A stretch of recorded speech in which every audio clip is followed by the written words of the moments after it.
안녕하십니까. 2월 27일 목요일 말씀 묵상 함께 시작하겠습니다. 오늘도 하나님께서 주시는 그 크신 은혜를 말씀으로 하루를 시작하시는 귀한 성도님들이 충만히 누리실 수 있기를 간절히 기도합니다. 오늘 본문은 마가복음 6장 30절에서부터 44절까지 말씀이고요. 통독하실 말씀은 신명기 12장부터 15장까지 말씀입니다. 오늘 본문은 오병이어 사건 이야기입니다. 근데 이 오병이어 사건이 어제 우리가 묵상했던 세례 요한이 죽은 사건과 어떤 관련이 되어 있는지를 중심으로 한번 살펴봤으면 좋겠습니다. 그럼 먼저 말씀 보시겠습니다. 사도들이 예수께 모여 자기들이 행한 것과 가르친 것을 낱낱이 고하니 너희는 따로 한적한 곳에 가서 잠깐 쉬어라. 이는 오고 가는 사람이 많아 음식 먹을 겨를도 없음이라. 이에 배를 타고 따로 한적한 곳에 갈새 그들이 가는 것을 보고 많은 사람이 그들인 줄 안지라. 모든 고을로부터 도보로 그곳에 달려와 그들보다 먼저 갔더라. 예수께서 나오사 큰 무리를 보시고 그 목자 없는 양 같음으로 인하여 불쌍히 여기사 이에 여러 가지로 가르치시더라. 때가 저물어 가매 제자들이 예수께 나와 이것은 빈들이여 날도 저물어 가니 무리를 보내어 두루 촌과 마을로 가서 무엇을 사 먹게 하옵소서. 너희가 먹을 것을 주라. 우리가 가서 200데나리온의 떡을 사다 먹이리이까? 너희에게 떡 몇 개나 있는지 가서 보라. 떡 5개와 물고기 2마리가 있더이다. 하거늘 제자들에게 명하사 그 모든 사람으로 떼를 지어 푸른 잔디 위에 앉게 하시니 때로 100명씩 또는 50명씩 앉은지라. 예수께서 떡 5개와 물고기 2마리를 가지사 하늘을 우러러 축사하시고 떡을 떼어 제자들에게 주어 사람들에게 나누어 주게 하시고 또 물고기 2마리도 모든 사람에게 나누심에 다 배불리 먹고 남은 떡 조각과 물고기를 12바구니에 차게 거두었으며 떡을 먹은 남자는 5,000명이었더라. 지난 시간에 세상 나라를 대표하는 사람 헤롯을 볼 수 있었죠. 헤롯의 궁정에서 어떤 일이 일어났는가를 보면서 세상의 허세, 허장성세에 대해서 우리가 생각해 봤습니다. 제자들에 의해서 하나님의 나라가 선포되고 그로 인해서 예수님의 이름이 막 드러나니까 이 세상의 권세가 두려워하는 모습을 볼 수 있었고 그 두려워하는 세상의 권세는 결국 허세였죠. 그들의 잔치는 겉으로는 화려하고 높은 사람들, 귀한 사람들이 모일 수 있었을지는 모르지만 결국은 선지자의 머리를 음식으로 하는 그러한 죽음의 잔치였다. 이것을 마가가 고발하고 있었습니다. 이제 마가는 이 세상 나라의 잔치, 헤롯 왕의 궁정에서 일어나고 있는 잔치와는 전혀 다른 광야에서 이루어지는 하나님 나라의 잔치를 보여주고 있습니다. 본문 보시면요. 사도들이 예수께 모여 자기들이 행한 것과 가르친 것을 낱낱이 고합니다. 사도들이 둘씩 나누어져서 각 촌락으로 흩어져서 복음을 전하지 않았습니까? 헤롯은 그 소식을 듣고 예수님의 이름이 드러난다는 소식을 듣고 두려워했죠. 세례 요한이 다시 살아났다 하면서 내가 죽인 세례 요한이 어떻게 다시 살아났지? 이렇게 두려워하는 모습을 어제 볼 수 있었는데 이제 예수님의 모습은 완전히 다릅니다. 이르시되 너희는 따로 한적한 곳에 가서 잠깐 쉬어라 하시니 이는 오고 가는 사람이 많아 음식 먹을 겨를도 없음이라. 여기서 한적한 곳, 번역상에 아쉬움이 있어요. 이거 에레모스, 광야라는 뜻입니다. 그래서 이에 배를 타고 따로 한적한 곳 광야로 갔다라고 되어 있습니다. 언제나 예수님께 나오는 믿음의 사람들, 제자들에게 걸림돌이 무엇입니까? 너무 많은 사람들이에요. 예수님을 따라온다고는 하지만 정작 예수님을 온전히 따를 생각은 없고 예수님으로부터 어떤 혜택만 얻으려고 하는 사람들, 무리죠. 그 무리들이 언제나 걸림돌입니다. 그래서 배를 타고 따로 한적한 곳으로 광야로 이동하십니다. 이것은 예수님께서 1장에서 보여주신 모습과 똑같아요. 사람들이 막 몰려와서 예수님을 만나고 싶어 하는데 예수님은 새벽 아직도 밝기 전에 일어나셔서 광야로 가서 기도하셨던 분이 바로 예수님이십니다. 너무 많은 사람들이 몰려드니까 예수님이 기도할 시간을 찾으시기 위해서 새벽 밝기도 전에 일어나셔서 광야로 나가시는 모습을 볼 수 있었고요. 여기서 그 사람이라는 것은 나병 환자가 나음받은 사람인데 이 사람이 막 소문을 퍼뜨리죠. 그러니까 예수님께서는 동네에 들어가지 못하시고 광야에 계셨습니다. 광야를 그 거처로 삼으시는 모습을 볼 수가 있어요. 마찬가지로 이 제자들도 그 각 곳에서 복음을 전하고 하나님 나라의 권세를 나타냄으로 인해서 너무 사람들이 많이 찾아오니까 광야로 이동하는 것을 볼 수 있는데 배를 타고 한적한 곳으로 갑니다. 갈릴리 바다를 건너서 어떤 광야라고 부를 수 있을 만한 곳, 사람들이 살지 않는 곳으로 이동했다는 것을 보여줘요. 그런데 문제는 그들이 가는 것을 보고 많은 사람이 그들인 줄 안지라 모든 고을로부터 도보로 그곳에 달려와 그들보다 먼저 갔더라.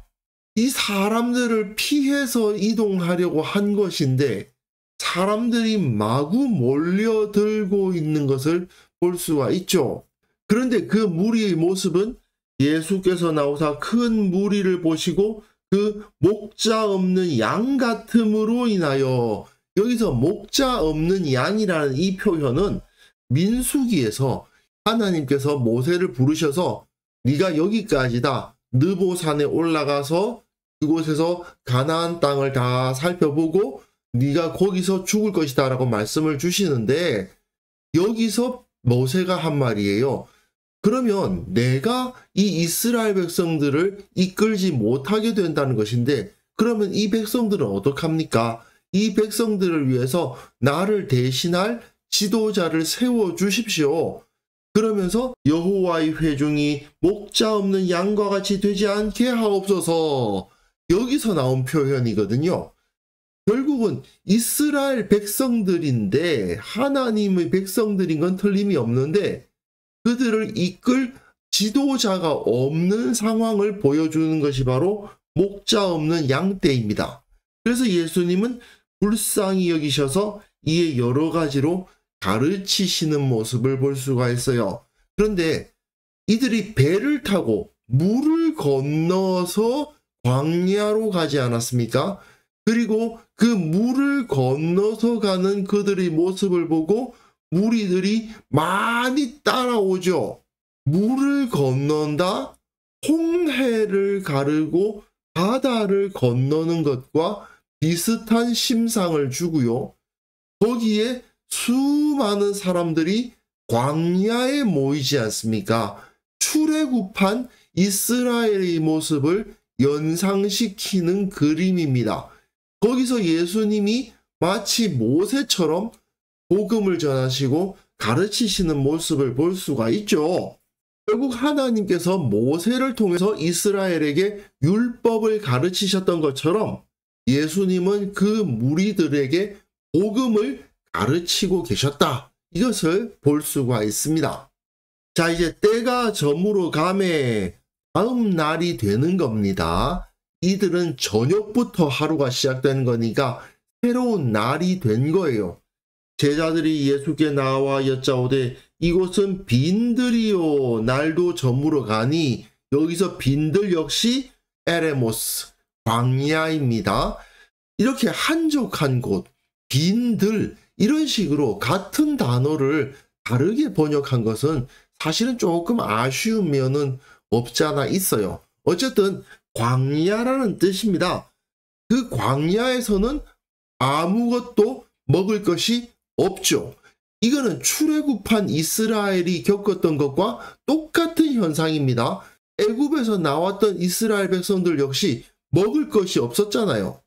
그들에게 하나님은 만나를 주셔서 먹게 하셨죠. 하지만 제자들은 현실적으로 볼 때 무리를 보내어 두루 촌과 마을로 가서 무엇을 사 먹게 하옵소서, 저들이 각자 알아서 먹을 것을 사 먹을 수 있도록 보내주십시오 라고 이야기를 하는 겁니다. 그런데 예수님께서는 대답하여 이르시되 너희가 먹을 것을 주라 하시니, 헤롯이 그 아이에게 내가 뭐든지 줄 수 있다, 내 나라의 절반이라도 주겠다 이러면서 허세를 부렸었잖아요. 예수님도 허세를 부리는 것 같지 않습니까? 어떻게 그 많은 사람들에게 다 먹을 것을 준단 말입니까? 여짜오되 우리가 가서 200데나리온의 떡을 사다 먹이리까, 대충 계산을 해봐도 200데나리온 정도의 돈은 있어야 빵을 사다가 먹일 수가 있겠습니다 라고 말하는 거죠. 그런데 여기서 사실은 묘한 아이러니가 떠올라요. 왜냐하면 200데나리온이라는 이 액수 자체가 노동자 200명의 하루 품삯이죠. 굉장히 큰 돈이긴 한데 헤롯 왕의 입장에서는 200데나리온쯤은 마음만 먹으면 충분히 쓰죠.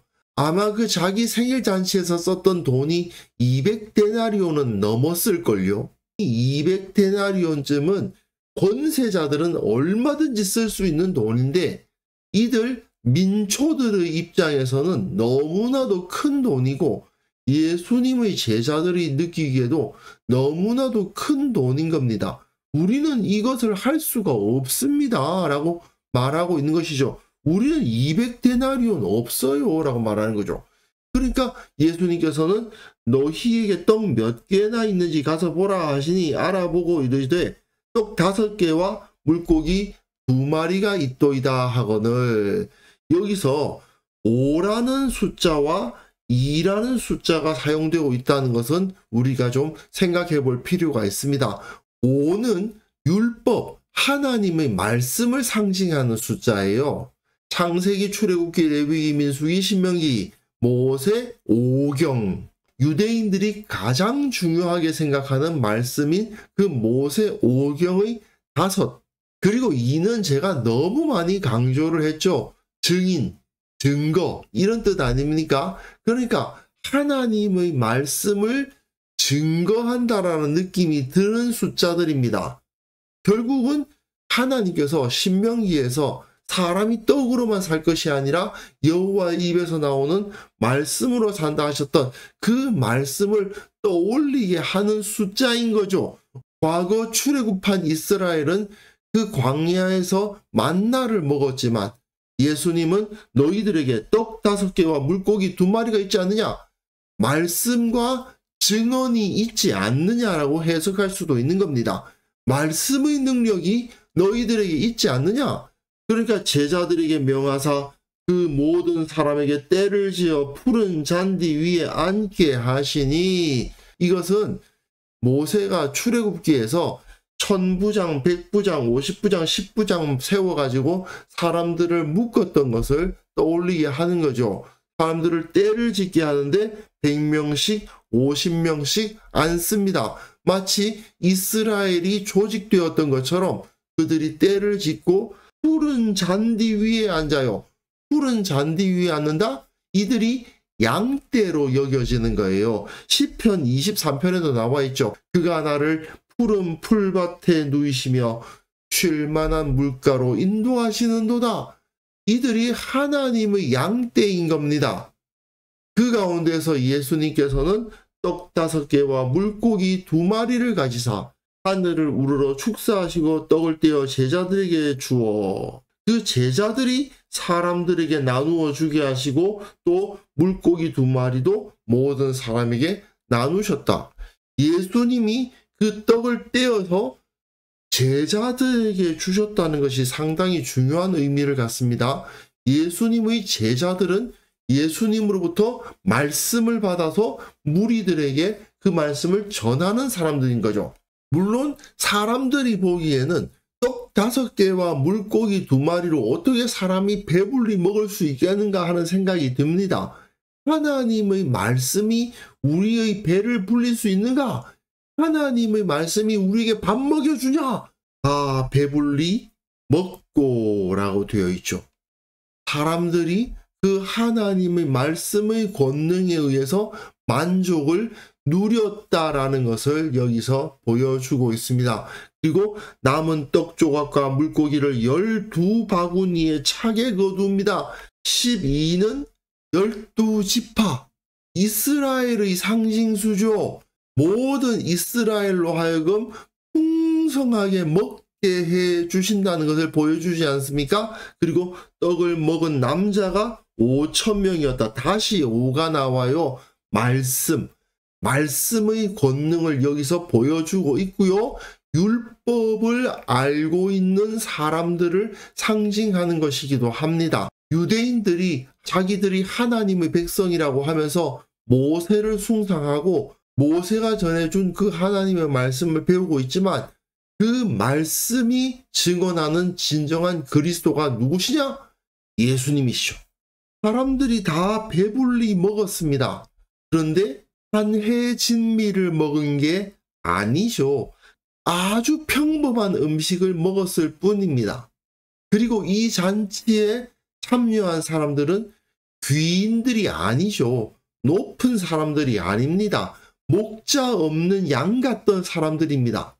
그리고 이 잔치가 어디서 열렸습니까? 왕궁이 아니고 광야였습니다. 하지만 그곳에는 배고픈 자가 없었고 저 왕궁의 잔치에서 소반, 아마도 은과 같은 귀금속으로 만들었을 그 접시에 선지자의 머리가 올려져 있는 그 선지자의 머리를 음식으로 하고 있었던 왕궁의 잔치와 아군이라는 이 초라하지만 그곳에서 모든 사람이 풍요롭게 먹을 수 있는 잔치를 비교해 보라는 것이죠. 예수님의 말씀의 능력은 절대 허세가 아니었다. 이것은 하나님의 능력이었다라는 것을 보여주고 있습니다. 확실히 소반과 바구니를 비교해보면 소반이 훨씬 더 화려하죠. 왕궁과 광야를 비교해보면 왕궁이 훨씬 더 화려하겠죠. 하지만 이 소박해 보이는 광야의 잔치야말로 진정한 생명과 풍성함의 잔치 아닙니까? 왕궁의 잔치는 어떤 잔치였습니까? 죽음의 잔치죠. 화려하고 웅장한 죽음의 잔치죠. 하지만 광야에서는 광야의 소박하고 어떻게 보면 정말 초라하다고 할 정도의 모습이지만 생명과 풍성함의 잔치 아닙니까? 이것을 우리는 명확하게 대조적으로 봐야만 되는 것입니다. 마가는 이렇게 예수님께서 이끄시는 잔치는 세상적인 눈으로 봤을 때는 화려하지도 않고 대단한 사람들이 모이는 것도 아니고 평소에 늘 먹던 그 밥에 그 나물 뻔한 음식이 차려져 있을 뿐입니다. 하지만 아름다운 왕궁에서 아주 잘 닦여 있는 소반에 선지자의 머리가 담겨 있는 잔치보다는 이 소박하지만 진정한 생명과 기쁨이 넘치는 잔치에 참여해야 되지 않겠느냐? 마가는 그 독자들에게 이렇게 도전하고 있는 거죠. 우리의 마음을 한번 살펴봤으면 좋겠습니다. 과연 우리는 헤롯의 왕궁에서 벌어지는 잔치를 기뻐하는가? 아니면 광야에서 벌어지는 이 소박한 잔치를 기뻐하는가? 우리는 세상의 기쁨, 세상의 화려함을 추구하기보다는 진정한 생명과 참된 풍요를 추구하는 사람들이 되어야 되지 않겠습니까? 교회야말로 그런 공동체가 되어야 되는 거죠. 과연 우리 교회는 그러한 광야의 식탁에서 함께 즐거워하는 공동체의 모습을 가지고 있는지 한번 생각해보고 내가 그러한 모습으로 주님 앞에 나서고 있는지 한번 돌이켜 보았으면 좋겠습니다. 그래서 이 시간 함께 기도하실 때에는요, 주님의 은혜 가운데에서 진정한 풍요, 진정한 안식을 누리면서 살아가게 하시고 우리 교회의 모든 만남, 모든 모임, 모든 예배가 세상 나라의 잔치가 아니라 광야의 잔치와 같은 진정한 풍요와 진정한 안식이 있는 모임, 예배, 만남이 되게 하여 주옵소서. 함께 기도하는 시간 가졌으면 합니다. 기도하겠습니다.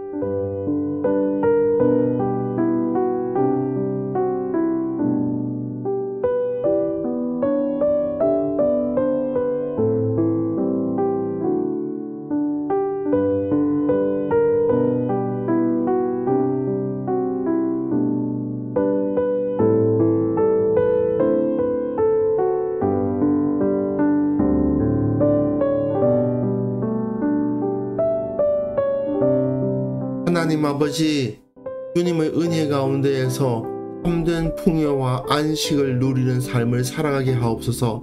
우리도 그 광야의 오병이어 잔치에 참여하기 원합니다.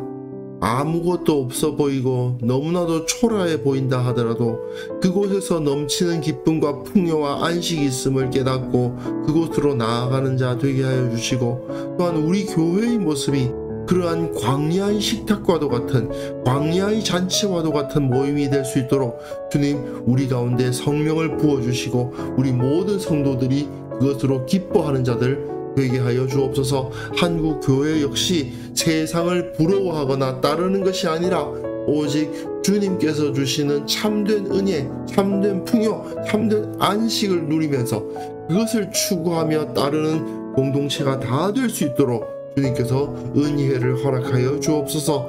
오늘 하루 우리가 살아가는 그 모든 삶 가운데에서 이것을 추구하기를 원합니다.